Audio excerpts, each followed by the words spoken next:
Well, Sony, you tried. You tried your hardest, but it didn't work out for you, did it?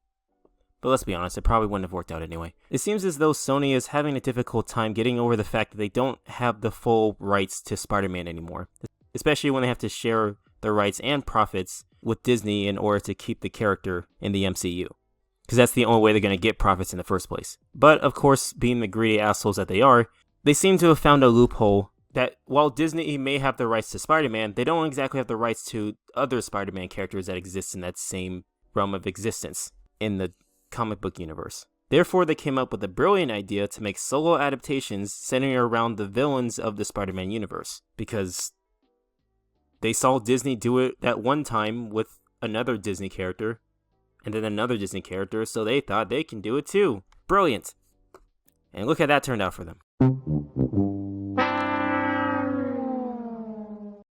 So let's go into detail as to why these films failed so badly.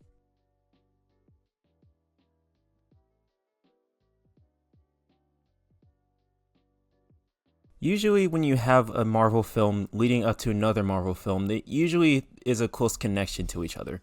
For example, in the MCU, the main plot of the first three phases centered around the Infinity Stones, basically. And that started with Captain America when he found the Tesseract. And that led on to the first Avengers movie when they were trying to protect the Tesseract away from Loki. Because using that power was way too great for Earth to handle, or really anyone else to handle if it fell into the wrong hands. Eventually, 2 years later, that led to Guardians of the Galaxy when they discovered another Infinity Stone. And even before that, in Thor the Dark World, they also discovered another Infinity Stone. Basically, the entire plot of those first three phases led to them building up to Thanos collecting the rest of the Infinity Stones. See, what I'm trying to say is, with those collection of Marvel films, they were leading up to something, and it had somewhat of an agenda as to what to use these characters for who are involved in this situation. And knowing, despite how talented and powerful and well-gifted they are as Avengers, they might be up against a bigger threat than what they might be prepared for. And that's what leads us to caring about their situation and getting to know who they are as people. But with these films, there's no leading up to anything. They just appear on a release schedule and then they're just released to the public without any real purpose as to why they're there. I mean, other than for entertainment, but they barely provide that. One of the worst out of all of them so far is Morbius. Morbius's biggest crime is that, well, it exists, and it's a movie. It was made by people, and people got paid to make the movie, and people were paid to be in the movie. Other than the fact that it's complete trash. Madam Web doesn't really do much better either, and it just makes this whole Sony Marvel situation just much worse than it already is. And unfortunately, it destroys what a potentially good actor's career could have been if it weren't for 50 Shades of Grey. Because of that movie, nobody takes her career seriously. It kind of sucks, honestly. And then there's Kraven. A good actor that could have been a good role if it was just a movie about a hunter, but they had to connect it with Kraven because he's such an interesting character. He's a hunter man.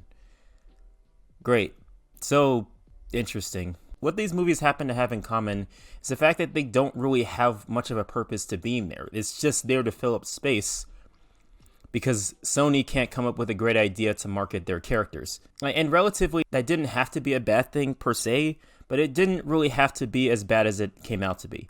But I think the reason why people didn't care is because the studio didn't really give too much of a care to advertise their films very well. I mean, some of these trailers are so bad and so poorly executed that it's no wonder nobody saw the movie because they gave away so much of the movie already. People will see less of a point to watch these films altogether. No one really has a reason to because you don't give them a reason to. And that's why they failed at the box office so badly. I mean, I can't really speak for Kraven because that just came out this weekend, but let's be honest, it's going to end up the same fate as the other two. Out of all these terrible films, the one that actually managed to create a franchise was Venom. Which I still think is a weird choice, but I can kind of see why it would actually thrive better than the other three films. I personally think maybe it's because of the fact that when Sony tried to do that with Spider-Man 3, and it didn't exactly do very well because people didn't gravitate to Topher Grace's role in the film, and it wasn't advertised very well because it was just kind of shoved into the film without any real purpose to having it there other than just to fill in what they thought was a gap in between the quarrel between Spider-Man and the Sandman because the Sandman was the one who killed his uncle. My point is, Venom was just shoved in there because executives thought it wasn't enough of what was already going on, and they felt like they were running out of time, I guess.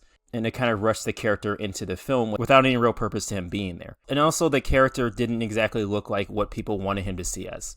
So when they got this Venom film, it pleased a lot of people because he actually looked like the character from the comic. But I'm not really sure why that's enough to satisfy people, because the film itself is still pretty bad. Maybe the second one is okay, I guess, but for the most part, these films are pretty bad.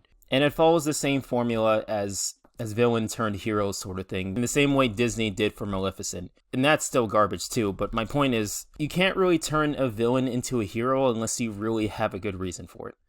And it's really hard to do. I'm not saying it's impossible, but it's really hard to do. If you want to make a villain into a main character and have us feel sorry for him, then that's good. Like, Joker did that pretty well. Not so much the sequel, but the first one did that pretty well. But I can't say the same for Venom because it keeps flip-flopping. At first, they wanted him to be a villain, and they wanted him to be a menace of destruction, you know, considering that his name is Venom. But then all of a sudden, in the middle of the film, near the climax, he just turns into a good guy out of completely nowhere. And it's just like, pick one, movie. You gotta pick one. I mean, eventually they got to the sequel, and all of a sudden he's a hero now because it goes against another hideous villain, which is Carnage. But that just makes it all the less interesting when you compare a turd to another turd. It just doesn't really equate to any real entertainment value for me personally. But honestly, that's probably the reason why they had to end it in 3 movies anyway, because there's no way this was gonna last anyway. But it sold a hell of a lot of tickets because people wanted to see what they saw in the comic, or at least something close to that in terms of the look. And that was more than enough to get people to watch the film. And that's probably why that's the film out of these 3 terrible films that actually managed to thrive in success, if you can call this successful. So yeah, aside from the Venom trilogy, it became clear that nobody cared about these films in the first place. Nobody cared about a Morbius or Madam Web or a Kraven origin story. Nobody cared about any of that. Mainly because of what I said before, none of it really connects to anything. They're just movies that just pop up out of nowhere and just have no real purpose to them. And after they performed poorly at the box office, and even with critics, Sony finally realized that these films aren't working as well as they wanted it to, and decided to call it quits. And honestly, that's probably for the best.